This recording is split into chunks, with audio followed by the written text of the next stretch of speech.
Hello, everyone. So, last weekend, I had the pleasure of seeing the film Weapons in the cinema, and I had such a blast watching it, and I wanted to talk a little bit about it. So, if you're not familiar with Weapons, it's a new film from director Zach Cregger. It's kind of a psychological thriller, mystery, horror film, um, and it is absolutely fabulous. It is really worth checking out in the cinema if you can. So I'll talk a little bit about the movie, and then I'll talk a little bit about the theater-going experience in 2025. I'm not going to reveal too much about the film because I really think it's worth going in blind, or going in with as little foreknowledge as possible about this film. Now, if you're like me, you're the kind of person who likes to watch trailers and previews for movies, and learn a little bit about what you're in store for going in. Sometimes that is great. Trailers are their own art form these days, and there are some truly wonderful trailers. And then sometimes there are movies that you really don't want to know that much about going in. So the premise of Weapons is basically that one night at 2:17 a.m., 17 children, all from the same classroom at school, walk out of their parents' houses and run off into the night and vanish. And what follows is a very interesting mystery that unravels in layers, like an onion being peeled. So something I really enjoyed about this film was its narrative approach. So instead of telling the story in a linear fashion, the movie unfolds the narrative, peeling it back layer by layer like an onion. I was kind of thinking, it sort of spirals toward the center. And as it spirals toward the answers of the mystery, it leads you deeper and deeper into the world that it's depicting. This community of, suburban America, and all of these characters who populate it. And that is what I think the movie really succeeds at, is crafting this world, this immersive world, this slice of suburban America that gets rocked by an inexplicable and tragic and haunting event. Some of the things that I think the movie does really well is that it provides some very interesting imagery, and it doesn't feel the need to over-explain itself, and even to over-explain the imagery it's showing. One thing I thought of while watching it, and then in the subsequent days while thinking about it, was that I'm a big fan personally of the work of David Lynch. And one of the things that David Lynch says about his own work, his own movies, and then other movies as well, other stories, is that the story doesn't always have to tell you what the meaning of the story is. It doesn't have to lay out the moral of the story very cleanly at the end. In fact, often that will detract from the impact of the story. I think we live in an era where, especially in the horror genre, a lot of criticism of the horror genre, I find, both positive and negative criticism, centers around the specific discernible meaning of what is being depicted. And something that David Lynch says, and I'm probably going to butcher the quote, but something he says is that there are some stories where if you find yourself asking, what did it all mean? What is the point of the story? What is the message that the author or the filmmaker is trying to deliver? Well, sometimes that message is the experience you had of watching the movie. And that reminds me of something very important about the cinematic experience, and that I find, I wish that this was acknowledged a little bit more in a lot of popular discourse about movies nowadays, which is that every viewer of a movie, every audience member, has an individual relationship with the film. And I think there has to be room for people, when they talk about movies, to acknowledge the individual experience that a person has with the film, because you're sitting in the theater watching a movie, and you're surrounded by other people, people in front of you, people behind people to either side of you, especially if it's a packed house like Weapons was last weekend when I saw it. But you are experiencing the movie alone. It's you alone with the movie. We experience movies alone. Despite the crowds we may see them with, we experience the films, it's like, how to put it? It's sort of mainlined into our brains, right? And you might be sitting in a crowded theater, but you will still be having an individual reaction to the film. And it's why I think one of the greatest things about going to the cinema to watch a movie, especially if you go with friends, is coming out of the theater and discussing the movie afterwards and finding that everyone has a different reaction to the film. Some of your friends like it, some of your friends don't like it. And being able to enthusiastically discuss the film you just watched when everyone has a different opinion about that film, and acknowledging those different opinions about the film, different interpretations. I think that's when cinema is at its most powerful. I think is when because it's sort of like you have this individual experience of the film, but you have it in this communal atmosphere, in this communal setting. So that's sort of what I wanted to get at with this discussion of Weapons as well, is that there are moments in the movie. So when I saw this film, it was a really packed house, and the crowd locked in to the movie.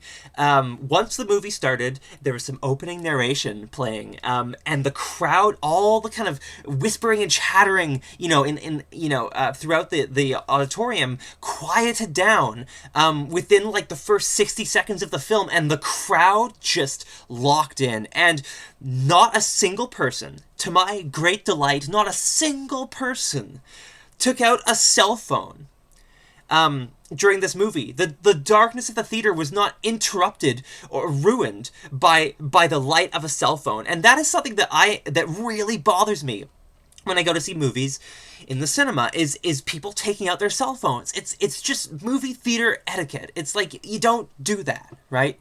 You need to be able to sit and watch the movie, and you can say, oh, the movie was, if perhaps you went and saw a bad movie, and you can say, oh, the movie was so bad, I got bored, I had to take out my phone and look, and I've heard friends say that kind of thing, and there are a lot of bad movies out there, and there are a lot of movies made in the modern era, in the 2020s, that are bad in a way that isn't engaging to watch, bad because they are mediocre, and those movies are really hard to stay focused on. They just are, because they're generic and they're unremarkable and they're not memorable at all. And they're the kind of movie that you sort of find yourself forgetting as soon as you walk out of the theater. And I personally don't have time for that kind of thing. If I suspect that a movie will be like that, I won't go to the cinema to see it. I didn't go see the new superhero movies this summer. Fantastic Four, First Steps, and Superman, because it really seems to me like the majority of superhero movies made today, especially by Marvel, are just generic content made by an industrial machine that wants to put out as much content as possible, with very little regard for the actual artistry of storytelling. So I just don't really have time for that. It's just that kind of thing. I find that I really want to spend my time and my money on movies that are memorable, unique, powerful, different, and that have their own kind of individual voice, and their own unique stories to tell. And that is what Weapons is. So back to the theater crowd for Weapons. Just, watching this movie with this crowd, there were a few moments when the crowd all reacted in unison, in the same way. Like, everyone jumped at the same time, or everyone laughed at the same time, and without spoiling anything, because I really think this movie is worth watching, there was a moment There was a moment that was executed so perfectly in Weapons. And it was this series of beats, all taking place within a few moments of each other, all within a single unbroken shot, that was framed from a very deliberate perspective. And there was a moment where the crowd kind of went like, whoa. And then a moment later, this tension released. The crowd laughed all at the same time. And then something happened. And the entire crowd gasped in unison. And I am not exaggerating that. It was like, it was one of those, that kind of sound, right? But this entire crowd having that reaction. And I want to, this really struck me that, this wasn't a group of people all performatively reacting to the same thing for each other's benefit. This was a room. This was a room full of people, all having an individual experience of a story that they all happened to be watching play out on the same screen. And everyone individually came to that same reaction at the same moment. And that, to me, is so powerful. Because, it makes me think of my favorite movies, and a lot of my favorite stories in general. And, I was having this discussion with a loved one recently. They were asking me, why do you like movies and stories where people suffer so much? Why do you like the stories that are the saddest, or the most brutal, or the most vicious? To me, it's because we all get to experience sadness and horror, even grief, experiencing those emotions in a communal setting, but, where you all come to those emotions individually through your own individual experience of the story at the same time, in simultaneity with your movie-going peers. To me, that is probably the most powerful thing that cinema can provide. And so Weapons from Zach Cregger is a beautiful communal experience. And it's not an overwhelmingly serious film. It's quite goofy at times. There are moments that are very funny. There are moments that are very dark and grim and serious. There are moments that are outright horrifying. It's a movie that it's this whole package, this full kit of emotions. And more than that, it's just a blast. This movie is a riot from start to finish. The way it unfurls is intoxicating. And I think the movie does have quite a lot to say about tragedy and the communal experience of tragedy. I think there is an argument to be made that the movie is about school shootings and what happens, what school shootings do to the communities that they take place in. And the genius of that is that the film never depicts a school shooting, right? It depicts, a group of children who vanish in the middle of the night without explanation. But there you have it. A group of children taken away inexplicably. There is imagery in Weapons that suggests this, but as I mentioned earlier in the video, director Zach Cregger doesn't beat you over the head with anything. He's not one of those filmmakers or storytellers who has to hammer it home, like, this is what my movie means. Do you get it now? Right? I've seen movies like that, and I don't think that's the most powerful way to deliver that sort of thing. I really think that the most powerful way to deliver a message in storytelling is to suggest it.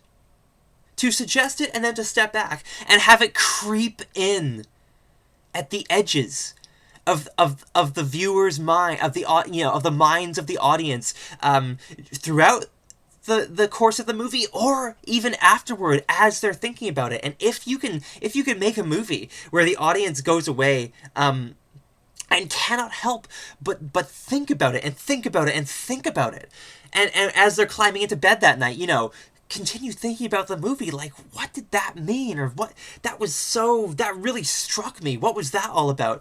I think that can be really powerful, because that is how you really plant the seeds of those ideas in the fertile soil of the human consciousness, where it can truly bloom and grow into these these ideas that happen organically. I sort of feel like I'm talking about the concept of Inception from Christopher Nolan's Inception. And it goes back to this principle of storytelling, which is that, for the most important things, you want to show them, not tell them. Because if you tell an audience something, it's like, okay, the author says this. Whatever.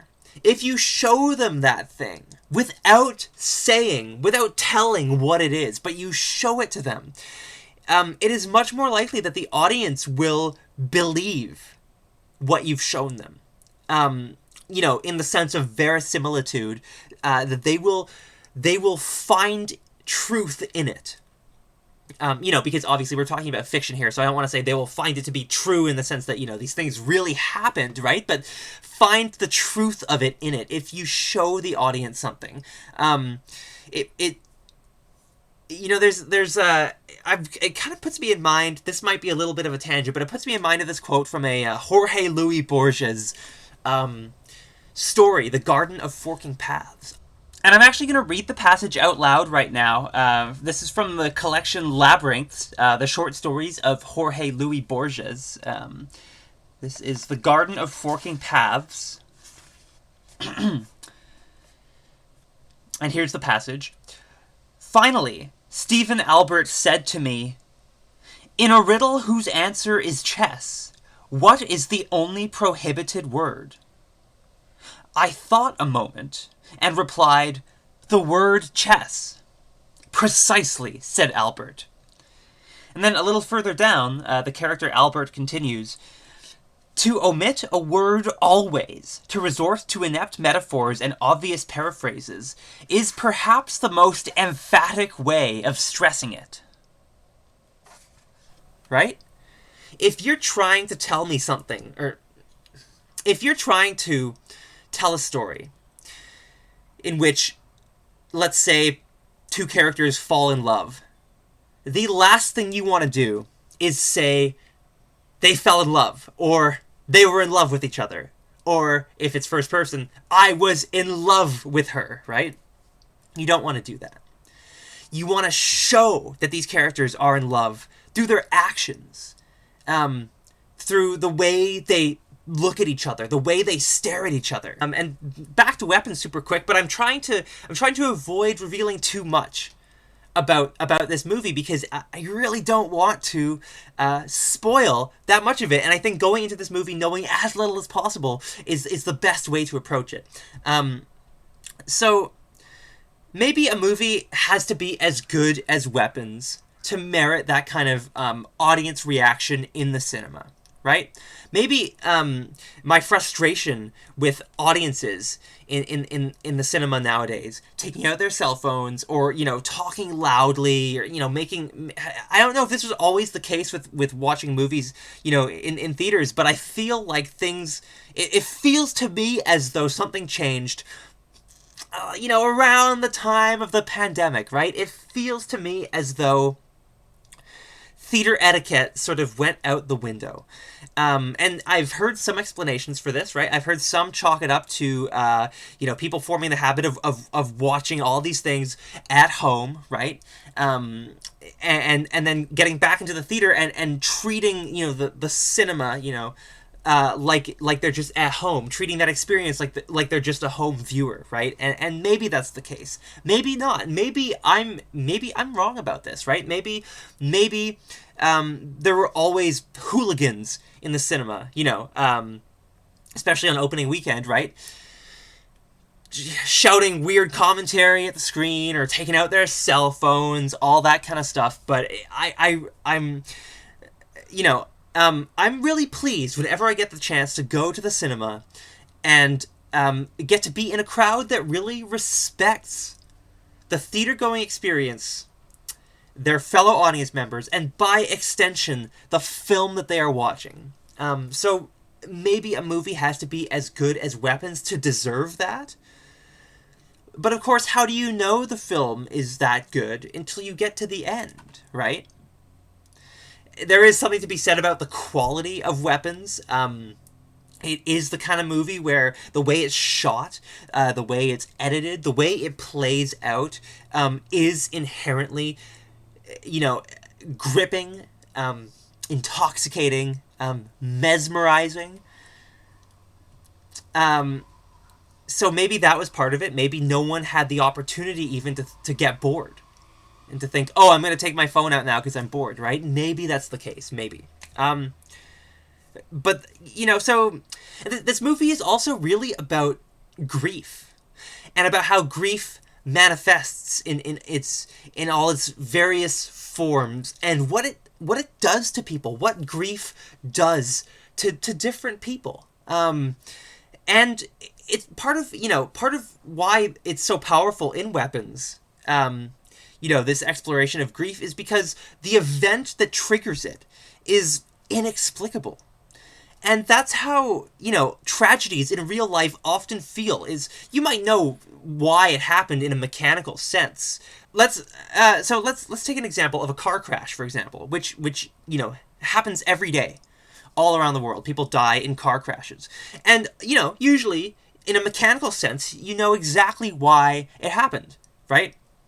Two cars collided, or a car collided with something. It happened because, one driver ran a red light, or, it happened because of X, Y, or Z, right? You'll know why it happened, but why should it happen to someone you love? Tragedies in real life often feel utterly inexplicable. And that is central, I think, to why Weapons succeeds as an exploration of grief.